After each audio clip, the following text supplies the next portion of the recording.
Hey guys, Willie James here. Just wanted to do a simple version of Amazing Grace in C, more of a like a late beginner type of feel. So I'll play it quickly and then try to break down what's going on. Uh, Here we go.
Okay, very simple, right? So we're in this key of C, so you should know your C major scales. Right, 1, 2, 3, 4, 5, 6, 7, 1, and you should know your diatonic chords. If you don't know those, check out my beginner course on diatonic chords. All right, so 7 chords. Now the progressions are very simple. So we start on the 1, which is just a C major. So I'm going to try to explain as a beginner, right? So this is C major first inversion. Okay, this is root position first inversion. And notice I start with the melody, something like that. I think that's what I did, right? It's a good idea to try and learn the melody along while you're playing chords, right? So that's just a 5 6 1 6 1 or G A C A C, right? Something like that, right? And notice with the C, when I land on the C major chord, I'm sliding into that E, okay? So my thumb is kind of sliding from the E flat, approaching to that E. So that takes practice. Just try with your thumb, then try with the chord, with the G and the C. So you just practice that slide. I always forget the name, slur, slide, whatever you like. Right? It's just very quick. Okay, what is this chord? Well, it is, so we got the notes E, C, G, B flat. The bass is the 3, okay? But the chord is a C dominant 7, C major 7, C, E, G, B. Dominant 7 means the flat 7, okay? But we voice it like so, meaning we rearrange the notes like this. So we got, if this is the chord, well, the E is on the bottom, this E here, and then we keep the G on our thumb, and we got the dominant 7, the B flat, right? And then we have the melody, in grace, the E on top. So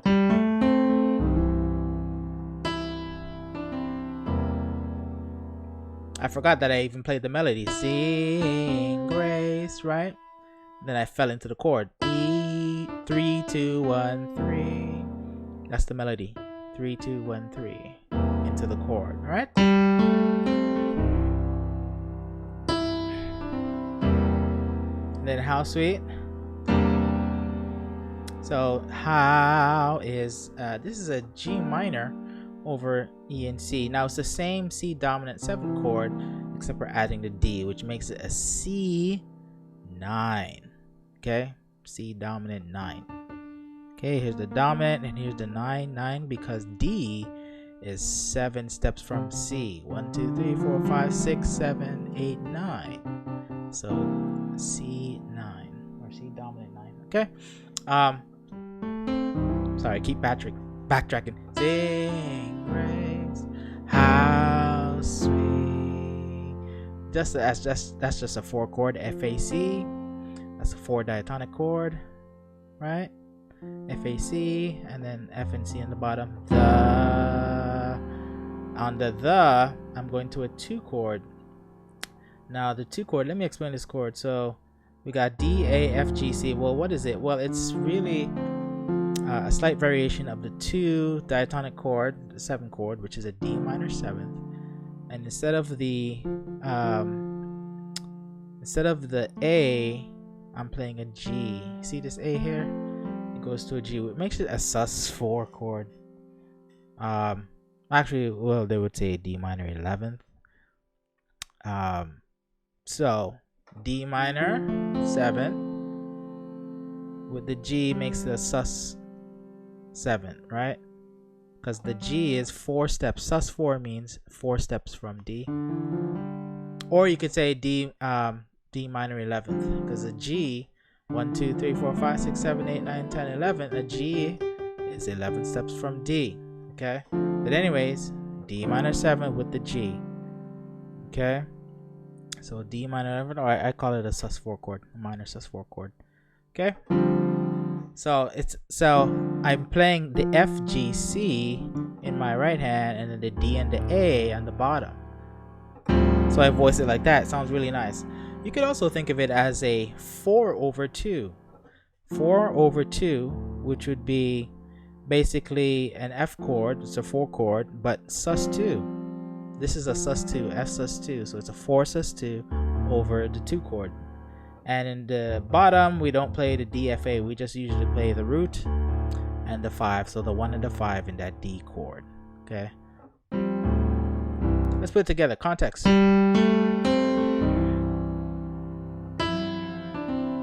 Playing it kind of slow, right? Sweet. Here's our 4/2 chord. Sounds very nice. Flows very nice. Sound that. This is just a 5 chord over 7. We got B, G, D, G. Well, what's the root chord? The root chord is a G chord. It's a 5 chord in the key of C. 1 2 3 4 5. But we voice it with the B on the bottom down here, the G right here, and then I put the D here and the G here with my right hand. So it's like a very big open G chord. We just got the 1, the 5, and the 1 in relation to G, not the C scale, the G chord. G chord, G is 1, D is 5. And then we got that 7, the B, or the 3 of G, on the bottom like so. And it's a passing chord that goes to the 6. So that 7, right, is going to that 6 chord, which is the minor chord. Very simple. Okay, let me speed it up.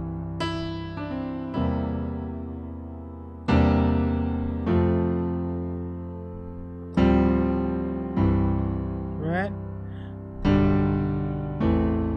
6 chord. This is just an A minor chord. I'm playing a second inversion in A minor in my right hand, which is a 6 chord in C. Right? Notice I'm playing the melody, right? Da, da, da, da. This is one of my favorite chords here. It's another 2 sus4 chord, right? So, or easy way to see it is just a C chord over the 2 chord, right? Now the 2 chord, in the left hand, we usually just play the 1 and the 5. So this is the 2 chord. We don't play the 3, the F, because it's too congested. So we'll just play the D and the A, but we'll keep that C chord on top. Now the real chord is a D sus9. Okay. Well, that's what I would say, right? So we got the D. Here's the sus4. Here's the dominant 7. Here's the 9. But really, it's just a C chord over D. C over D. Or 1/2, right? But it's a sus chord. And what happens here, you see this in gospel. This sus4 means 4 steps. 1 2 3 4. Distance between G and D and G, sorry, is 4 steps. It falls to what would be a 3 in the D major chord. So it goes from a sus chord, and when that G falls to F sharp, it becomes a D dominant chord, dominant 7. 1 3 5 7 9. We're talking about the D scale right now, even though we're in C. In the D scale, this is 1 3 5 7, 9. That's why you got to know all your major scales, right? Where was that? Da, da, da, da, da, da.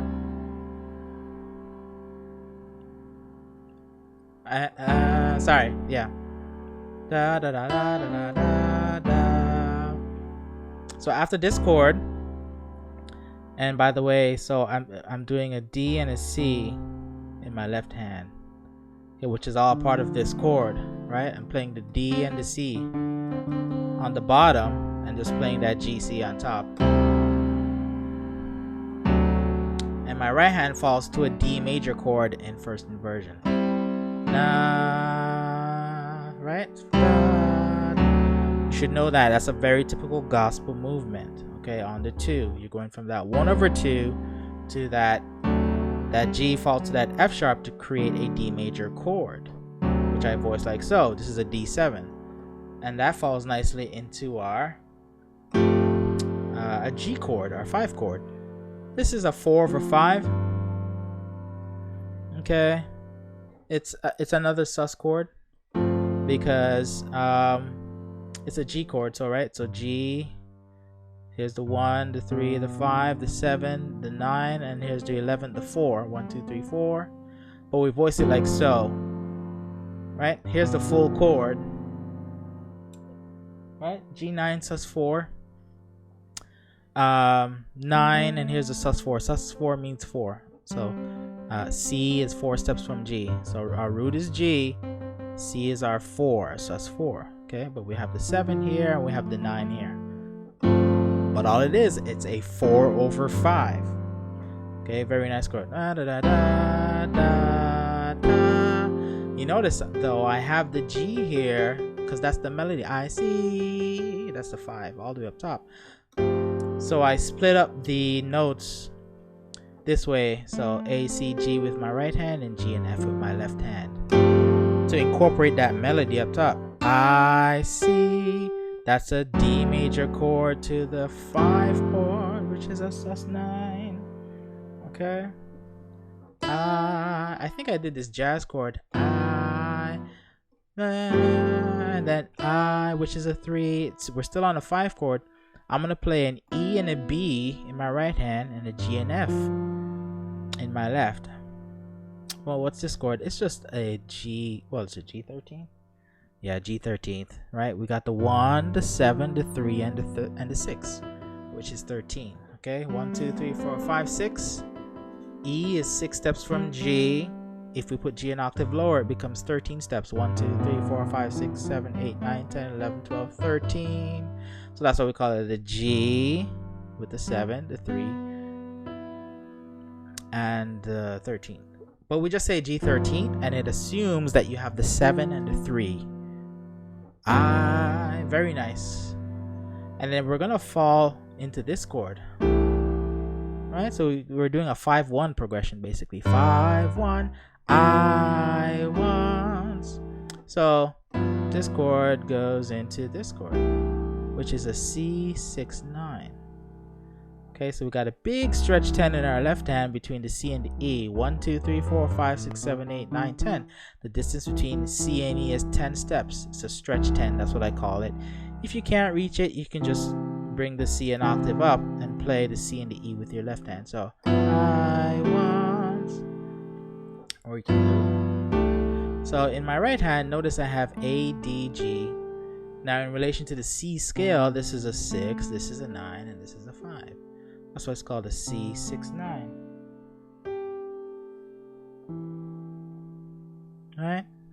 So we got the C, which is the 1, E, which is the 3, 6, which is A, then 9, which is D, and then we're repeating the 5 on the top. 9, 10, 11, 12. We don't say 12, we just say 5. I want. That's a beautiful 5-1 progression, right? I once was lost. Now I'm playing the melody. I want. Sorry, I, right? Da da da. I'm using my pedal. Back to that C7 chord, voiced like so. Again, it's just a C7, but I'm voicing it like so, keeping the melody on top. So G, B flat, C. and I have the E and the C, so it's spread out like this. But there's that but now I am. So that melody is all in the 4 chord. Da da da. Back to the 1 chord. Here's our 5/7 again. Was blind. Same as the beginning. But now, right now, there's that 1/2 falling to the D major. Now I'm doing a 2/5. Very simple. And I think I walked down from the 4. C. This is just a 4 chord. You could play the F here too, but I'm leaving it out. And then on the 3, I'm playing E, C, G, C, which is just a C major. 1 chord with the 3 on the bottom, so it flows from the 4 to the 3. And here's my nice 2 chord that I like to do. Alright, remember that D minor 7, sus4. Okay. So the progression 4, 3, 2, 1. Okay, I think I explained as much as I could. Yeah, so that's it for this video. I got a question. Are you tired of playing the same old chords? Do you want to badly learn how to play in all 12 keys so you can play confidently for your church? Then check out our Gospel Piano by Ear Quick Start course. Learn the 4 simple steps it takes to learn any gospel song by ear and implement simple chords you can use to sound like a pro. With over 3 hours of practical song examples and application, you'll see exactly how I approach learning songs and some common chords and progressions that you can steal today. To get access, click the link in this description and claim this limited time offer.